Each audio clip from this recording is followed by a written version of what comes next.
В год столетия Коми мы продолжаем рассказывать об именитых земляках республики. На этот раз репортаж об Анатолии Бетехтине, уроженце села Ношуль Прилузского района, чьим именем сегодня названы гора и хребет в Антарктиде, а еще минерал. Елена Красильникова продолжит. Его имя увековечено в названиях горы и хребта в Антарктиде и минерала бетехтинит. А мы непозволительно мало знаем о нашем земляке.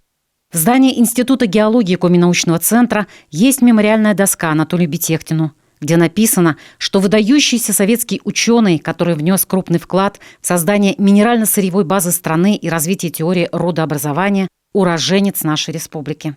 В некоторых энциклопедиях указано, что академик родился в селе Стригино Вологодской губернии, но это не так. Сотрудники Национального музея Коми изучили метрическую книгу Ношульско-Стефановской церкви. Там есть запись, которая рассеивает все сомнения. Родина Бетехтина – село Ношуль Прилузского района, а его отец служил писарем в волостном правлении. Когда Анатолий окончил начальное училище, семья переехала в Усть-Сысольск. В собрании нашего музея сохранилась удивительная такая редкая фотография, где мы видим усть-сысольскую семью Никитиных. Очевидно, они дружили с Бетехтиными.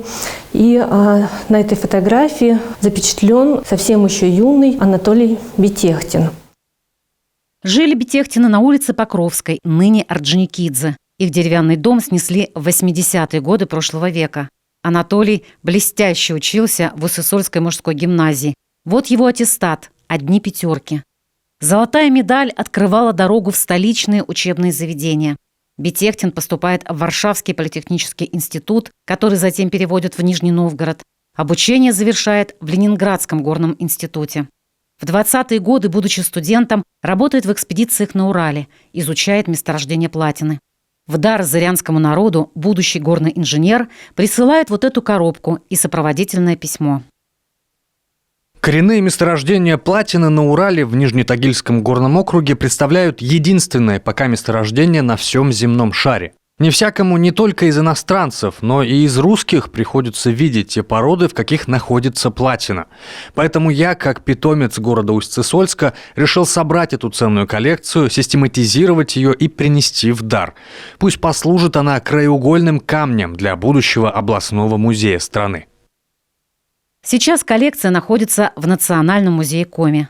Анатолий Бетехтин внес много нового в познание платины, хромитов, марганцевых руд. В годы Великой Отечественной войны участвовал в работе комиссии по мобилизации сырьевых ресурсов на нужды обороны. Бетехтин был не только большим ученым, но и талантливым организатором, рассказывает активист прилузского землячества Елена Бале. Долгое время он был заместителем директора Института геологических наук Академии наук СССР.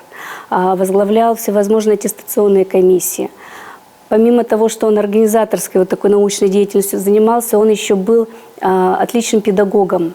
Перу Анатолия Бетехтина принадлежат первые учебники по минералогии. Один из них совсем недавно краевед и уроженец Ношуля Александр Можигов передал в сельский музей. Зачем? Чтобы жители больше знали о своем великом земляке. В интернете я нашел коллекционеров, связался с ними и для Ношульского музея приобрел эту книгу. Я не специалист в области геологии и минералогии, я сам оценить этот учебник не могу, но по отзывам специалистов, по отзывам геологов и студентов, эта книга написана настолько доступным языком, что она пережила 3 прижизненных издания.